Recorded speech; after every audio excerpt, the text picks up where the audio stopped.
Welcome to Offset, Larry and the Big Man, produced by One Team Media. I'm Larry Richert along with Jay Caufield, and everybody Jay knows calls him the Big Man because he's taller than most everybody else. So that's kind of where that came from.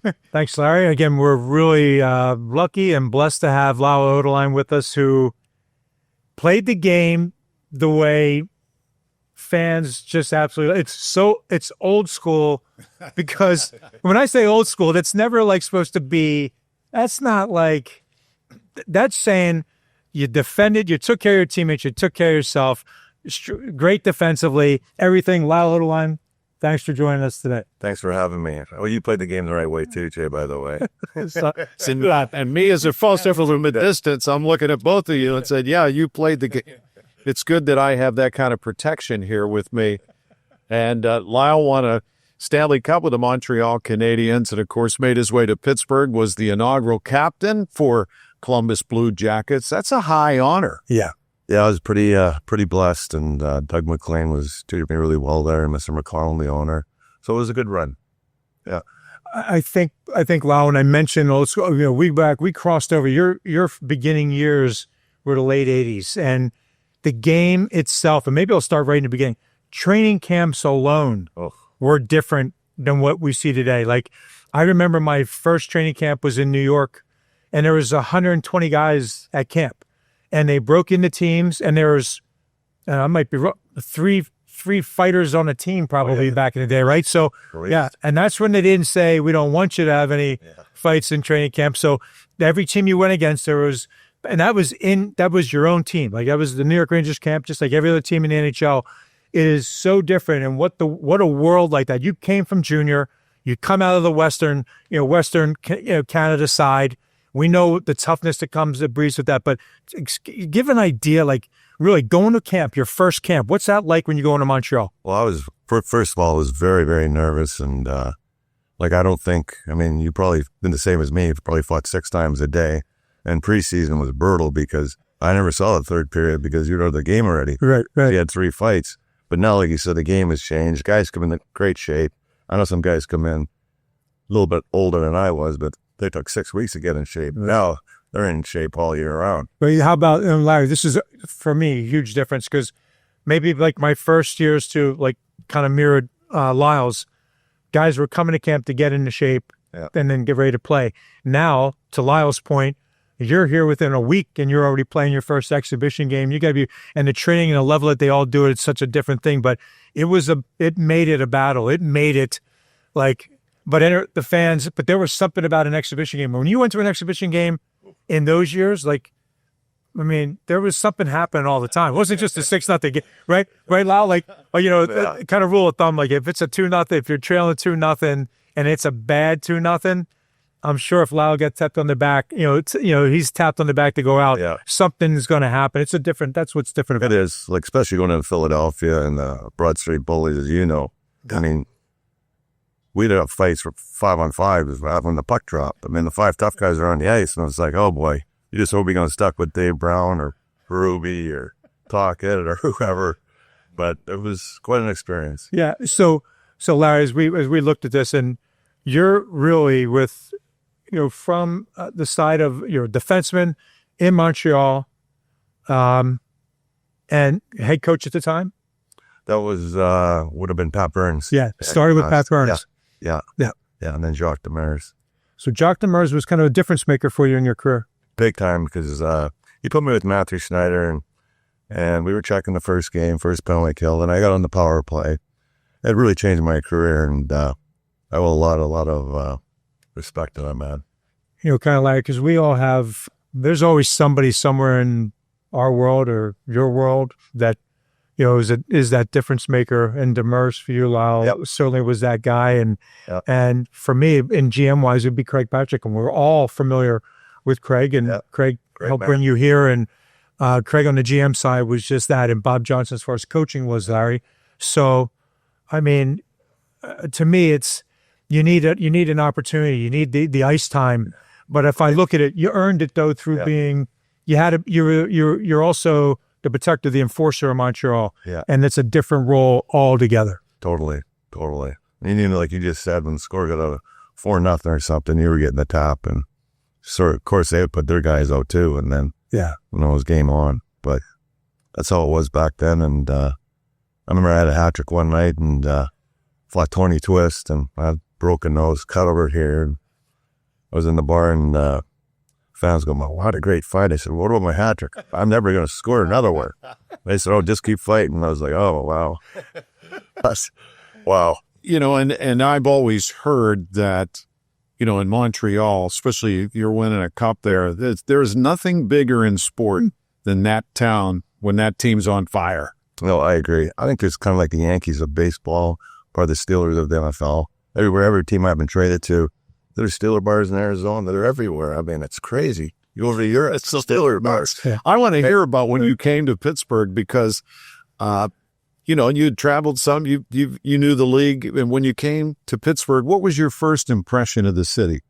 Oh, well, that's why I stayed here, actually. I only probably played maybe 4 months. I blew my knee out, but the people here are unbelievable. I mean, I could live anywhere, but I just love it here. It's awesome. And Craig, big man said, Craig Patrick was unbelievable too. So really enjoy my time here. I still live here and love it. Yeah, I think a lot of fans, they appreciate that here.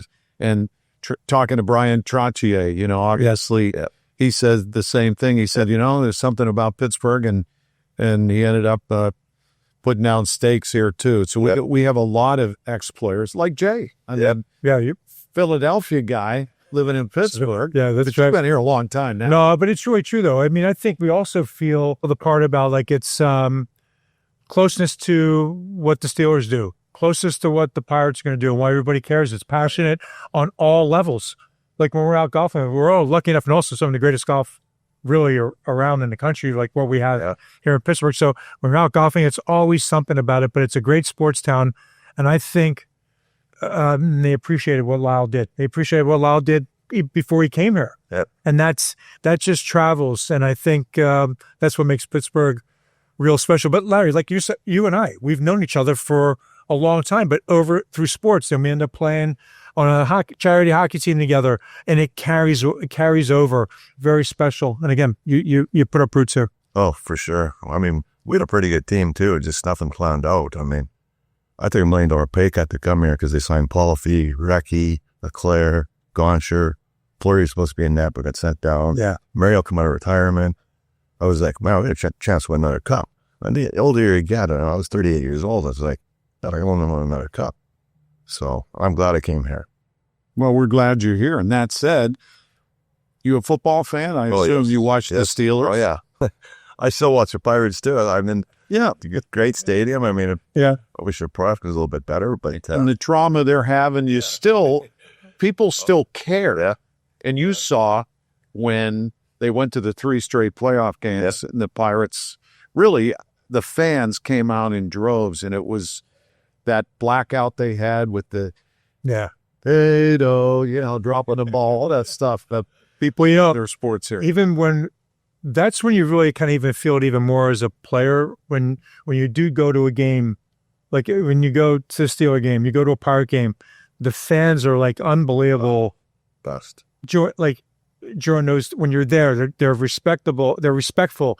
They always buying your beer or buying you something, whatever it might be. Like that doesn't have to be the case, but they're wonderful when they come across you inside those kind of settings. And I think she kind of enjoyed it. It makes it a lot of fun to be and stuff like that. And that's when you feel the city, my opinion, you feel it even more. And I believe you feel the same way. Montreal and Pittsburgh.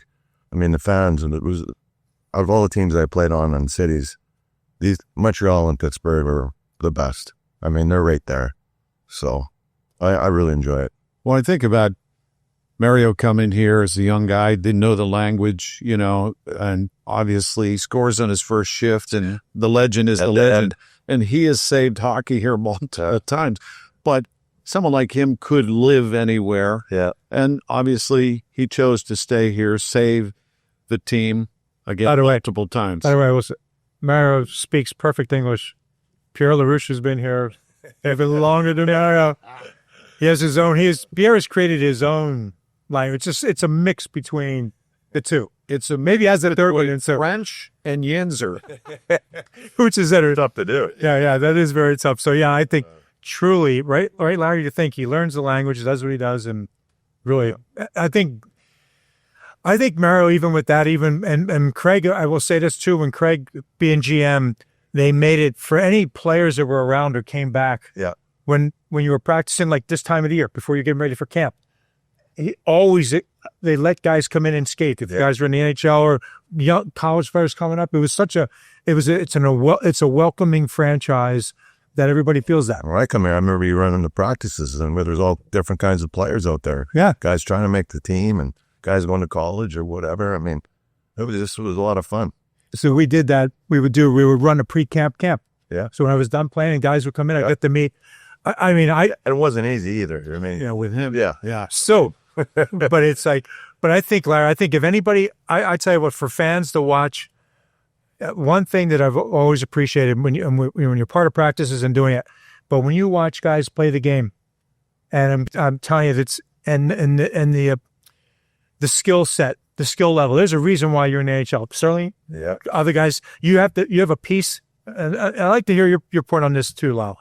You have something you're trying to prove. You're trying to play the game, Right. but there's an asset. You're an asset for one reason and maybe multiple, but you're trying to prove you can play the game and do this. Right. But also, Well, you said you need a chance too. Yeah. A break. Yeah, you do. But you got to believe in you and you take advantage of it because, I mean, we come in the league, I think there was 21 teams. Yeah. There was 32? Yeah. So, I mean, and wasn't a lot of jobs out there. And they had all the European players and, I mean, 6 guys in defense. And That was the one thing when we talked Steelers or anything like that, you talk about preseason games, we talk about there's a fine line. You have an opportunity and you want to make the most of it. Yeah. We feel for a player when maybe makes a mistake that might cost him his job or not on the line and, being cut. In hockey, it was similar, but it was a little longer. You had a little longer runway through camp. But when you before we used to play close to 10 preseason games. right. If you got an opportunity to play, you wanted the opportunity to play, but you have to do something like Lyle talked about. He's never finished probably a preseason game. Never. So that never advantage. changes. No, you didn't. So that's a whole different thing. I remember in training camp fighting one of the French guys, real big, tough guy in Quebec Major Junior Hockey League. And I stepped on my stick and looked like he knocked me down. So I said, coaches are on the ice. It's assistant coaches. They don't even have referees. So I said, we're going to go again. And I opened them up, and that's probably how I made the team because it was either going to be him or me. Right. I took advantage of it. Yeah. So I know he got cut that day, and I didn't. So thank God for that. To me, that's where you don't hear. That's kind of a great story. Yeah. Yeah. I mean, truthfully, that's what it is. Yeah. It's kind of like if you don't. My bottom line is if you don't do what you're brought in there to do, then you'll just find somebody else and you'll be gone. And that's what longevity. Yeah. The many years you played. Somebody's trying to take your job every year. Yep. I've watched that Mario, but documentary, The Last Gladiators. D. Rizzo was a part of it with a group of guys, and it was interesting to see that angle, which you guys knew and lived, and a lot of people don't know the backstory of what you're living up to what you got to do to be a part of that team, and that makes a big difference. No, I agree for sure. I mean, we have Mario, the best player in the world, probably ever played the game, and he stays here. Lambert, all these guys. I mean, you got Skeens pitching for the Pirates. It's unbelievable. The talent that goes through here. Crosby. I mean, Fleury. I mean. Yeah, that's why Philadelphia is so sour over the years because generational talents have, think about it, right? Yeah. When you look at this, truly talented on all sports, to your point, Lyle. Yeah. I mean, I don't know where you come up with from Mario, and you go Yager, and Paul Caufield, and and we know Rex, and we know all the other players that then were developed and brought out, and Kevin Stevens, and Rick Rocket gets here through trades. Craig was phenomenal in those days when he had to make a deal or could make a deal. Craig was one of the best. Yeah, I mean, him and Serge Savard were. Yeah.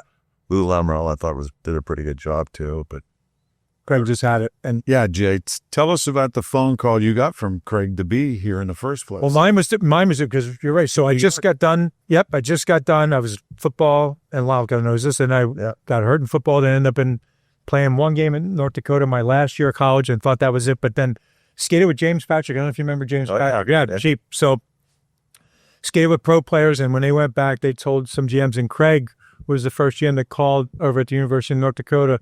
And then I flew out to New York late in training camp.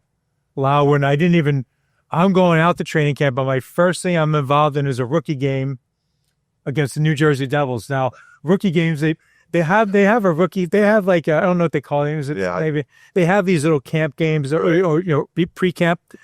But those rookie games in that time was a completely different. It was a different world. Yeah. So Big Shell Samuelson was there too at the time. But I think Craig was the one that gave me an opportunity, and it started with New York. And he's will forever be.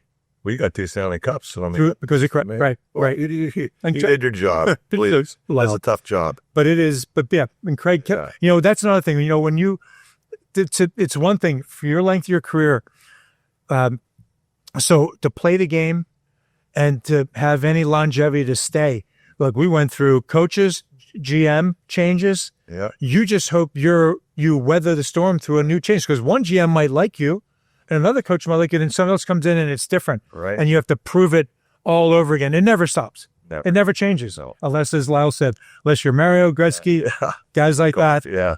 But even then, as you know, I'll tell you this, Lyle, nobody worked harder at training than Jay Caufield. I have time. Nobody. He's still in great shape. So he's like, that's why we call him the big man. Sidney Crosby is the hardest working player on the Pittsburgh Penguins team, as you know. Probably in the entire league. Yeah. Yeah. So he is, at his age, this game has to change. I mean, what if he put him with Connor McDavid or something, right? He'll be 160 points. Well, look when he gets an opportunity, when he's no matter what situation he's put in, when he won the Olympics for Canada, and there's always this flair for the dramatics too. Yeah. Or when they played the outdoor game, he ends up winning the game winner, in one of those games. So every situation they put Sidney Crosby in, he shows how he's a star. He's a winner, kid. Wow. And a good kid. Yeah. I don't know how. I think that's why they're, when you say generational talent, then there's guys that live up to the billing. Yeah. They've done that tenfold. Like for Mario, I think also we understand, like when you're projected to be that player and you're put out each and every night to produce it, you're tapped on the shoulder to get the next goal, to either get a winner or a tie or whatever it is, or bring your team back. The pressure that goes with that, there's a lot on it, and the ones that have done it and prove it each and every year. Game after game, 82 games now. We're 82 and building. I think that part they deserve that, and Crosby has done it. Oh, that is unbelievable. It is. He's driven different. Think of the story. Now, you guys, I was born here, so I remember as a little kid going to see the Hornets play at the Civic Arena. Yeah. I only saw one game. Baz Bastien was the goalie. Yeah. They weren't wearing masks. That's how far I go back. My point is the whole world changed. I went to a Penguin game in February, the year prior to them getting Mario. There were 1,500 people in the building with Washington's Capitals, the new franchise. And it was like wind chill 20 below freezing. And I thought, boy, this is sad. Then Mario comes. Magic begins. Think of the storyline where he goes through, and then you train him for his comeback. Sid's here, living in his house. I mean, if I wrote that, you'd say there's no way that'll happen. Hey, real quick, just want to say thanks to Rourke Automotive Group. They're our lead sponsor. Really appreciate it. Dave Rourke runs a great shop from the purchase to your service. Outstanding. Thank you, Dave. What was your favorite? What building did you like the most? What did you know was going to be the biggest, nasty type of game? What was your favorite building to start? Probably the old stadium in Chicago. Yeah. It held like 14,000 people, and they had the organ. You had to walk up the stairs. And then the crowd was right on you.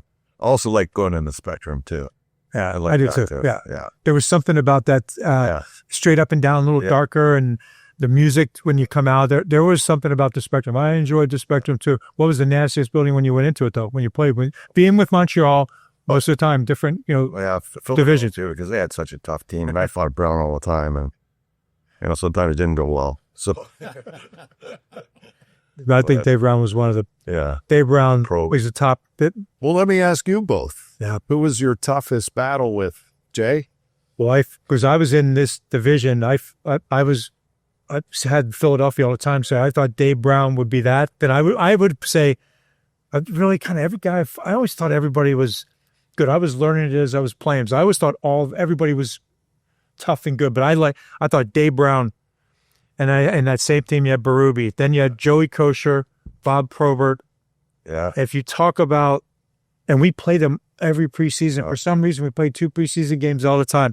But Dave Brown for me, because I fought him more, and then Bob Probert, Joey Kosher, and I thought Berube in Philly as well. How about you, Lyle? Oh, Brownie and Proby were my then. Well, Tie Domi was. Oh, Man. that was after I didn't. So Tie Domi was right at my end. So yeah, with Tie Domi's done. Yeah, Okay, it was like punching a brick wall. Your hands were. I mean, you know how that gets. Now, that said, now I'm gonna have one more. Wendell Clark was a different. So I never fought Wendell Clark. Up a half hour from me. To see, there's a two. Yeah, there's 2 players right there, Wendell Clark. But I think they're also guys that when they did their job, like they just did their job and they were great at it. Yeah, and they were great at it for a lot of years. so obviously years later you run into some of these guys long after your playing days. great guys. Is it good? Like you guys There's bonded over that? in hockey. I don't think you never really had a bad teammate. I mean, or you're a family. You're with them 24/7. What happened on the road stayed on the road, and I mean, you were close. I mean, it's probably the same way today. I mean, I would say I remember, ironically, after in Philly, Dave Brown was in town, and I came across him. I golfed with him in Atlantic City at AC Country Club down in Jersey. So I've run across them, and I feel the same way. Yeah. Joey Kosher, I've seen he came to town and golfed with Mario. We were at Nevillewood. We played golf together there. I think it was Mario Pierre and Joey Kosher, and he was. Everybody's great. And then coming across Lyle, just over the years, I don't know anybody that's not is just a good person, great, and nothing but great things to say about everybody I've come across. What about the changes in the game now where that's not as big a part of it, obviously, as it used to be, but yet there are times where you think, hey, we need you to stand up for, well, in our case, Sid or right. Yeah. But the guys don't wear visors, and I mean, some guys we broke in didn't wear helmets. When you got in a fight, you knew you were going to be in a fight. I mean, it was going to be a war. I mean, you don't see boxers stand back and train for 2 minutes, as you know. Yeah. I mean, and you're getting hit, you're getting rattled, and don't know where you are sometimes. But it was fun. I enjoyed it. I mean, it was a game back then, so it was good. Is it Friday or Saturday? What's the date today? Because there's reasons for those stories of why we don't remember half the day. Right, we're not sure. Right. Exactly. No, I agree. Like I agree. I think it's different. I still wish, there's a lot of people don't like. We would like to see it. I still think when you have Sidney Crosby in his team, you need to have somebody. You need to have somebody in the locker room, right? That's going out on the ice and whatever. I don't know why. If I was coaching, I know it's a 4-line league. I get that, but I'll bet you, if I had somebody in the lineup, I think all the other 11 players are going to be really thrilled that one guy's in the lineup. Yeah. Like you can imagine if Crosby had Doug Wilson from Washington. Oh, because he can play, he can fight. Yep. And I mean, it makes Sid so much more room on the ice. I mean, but they'll never trade that guy. I mean, he's so important. Yeah. How did it take in that Delorier or take Olivier? Yeah. Those guys were available. Yeah. That's what I mean, we know that's a talking point that's never going. Maybe it'll be different. To me, I see no reason why the guys that are playing the game, they're all. I think you were retired when Craig was behind the bench, and you guys are beating us 10-1. That's Craig Patrick of this story. I went up to Mario. I said, "You guys better cut it down here because someone's going to get hurt out here, and it's not going to be me because you were here playing or hurt something." And so Mario told Craig that, and Craig goes, "What do you want me to do?" I mean, we got blown out. Kevin Stevens told the funniest story when he was on with us. And I remember this because I remember it was in Philly. And Artie and Mario were just lighting it up. And Kevin's got tap in after tap in. And probably should I know because it's priceless. But you looked at, and Dave Brown because when Kevin told the story, Dave Brown comes up to me and goes, "You score another goal," and something like that. And he goes, "Brownie, what do you want me to do? They're tap-ins. You could score them." I think he said stuff like that to Dave Brown. Well, like to any of us, he was saying anybody could score it, and he said it was good enough that Dave Brown even laughed. But it's a great night, because what are you going to do? The town was so. Look, there's a part of it. I can tell you this. There's a part of it if you're falling to the role. Now, Lyle went to a different level. He wasn't just that. He was number one pair, shutdown D pair. It's different than what I was, right? So I'm a fourth line role player. And when you're sitting there and you just want an opportunity to get out and try and score as well, right? Yeah. But when it's 2-0, 3-0, 4-0, and your guys are lighting it up and they're coming to the bench and they're laughing because they're all having a great time. And you're going, oh my God. If I get a shift, right, I'm going to get a shift. I got somebody like Lyle coming after me for all the reasons that we just talked about. So I'm like, I just kind of want to I just want to go out and try and maybe get a shift to score. Can I just maybe score a little bit? That's the way it was. Well, Jay's not giving himself enough credit either. Like Mario, first liners, second liners. You need a guy like Jay on the bench because they know what's going to happen if they start lighting it up. I mean, when we played in Chicago, we had me, Vandenbush, Simon, Probert, DeBrusque. I mean, it was ridiculous. Yeah. Anyways, we should have got blown out lots, but they only seem to win by 1 or 2 goals all the time. I mean, because you got a bunch of, clowns coming at you. Right. But that really does kind of sum it up. And when you have guys that can do that, and if you're on the team that's part of it, it's great. But like you said, Lyle's career, it was, you go to numbers, Lyle, you look at it, over 1,000 games played, look at the PIMS. I mean, you're like, it's not even, just with Montreal alone, 420 games played, 1,300 plus penalty minutes. You did everything. You win a cup inside those years. Yep. Not many players have, I believe I don't know what guys had those numbers. There's not many in the league that have played that many games, that many penalty minutes combined. Had to be named captain of a new franchise and have. Well, that's such a respect thing there. That to me is outstanding. Well, that's really. I basically wore a letter everywhere I was too, which was kind of nice. And then when I made the World Cup team in '96, I don't know how I made it, but I mean, the players are. I mean, you got Gretzky, Messier, Sakic. Wow. Lindros, our backup for Stevie Yzerman and Ronnie Francis. Wow. I mean, it was sick. That's fantastic. And what's it like when you go back to Montreal? Since you're a Stanley Cup champion in Montreal, I know when people see you and recognize you, they must go wild. Even walking down the street today, they'll stop or buy you a beer or whatever, or wherever you are, and they love their hockey there. Yeah. Well, we got more stories with Lyle coming up in our next episode. Appreciate the time. Oh, thank you. Yeah, really, always for me, great to meet you. To meet you too. Jay said you're a good guy, and he said you'll never meet a classier guy than Lyle. Just don't put your stick up near his chin. So the days are over. And really a hell of a story about what happened to you in Pittsburgh with your health in this city. So we'll talk more about that. Sure. Offset, produced by One Team Media and Larry with the Big Man. Yeah. Which when we're doing this, we're lucky enough to be in North Park Lounge, Cranberry, with our buddy Brad Dressen. And also I want to thank Rourke Automotive Group. Dave Rourke, great of him to be a sponsor, our biggest sponsor right now, and we really appreciate it. But they do a wonderful job from the sale of the car to when you got to go back for any kind of service. Outstanding. Appreciate it, Dave. That's a wrap.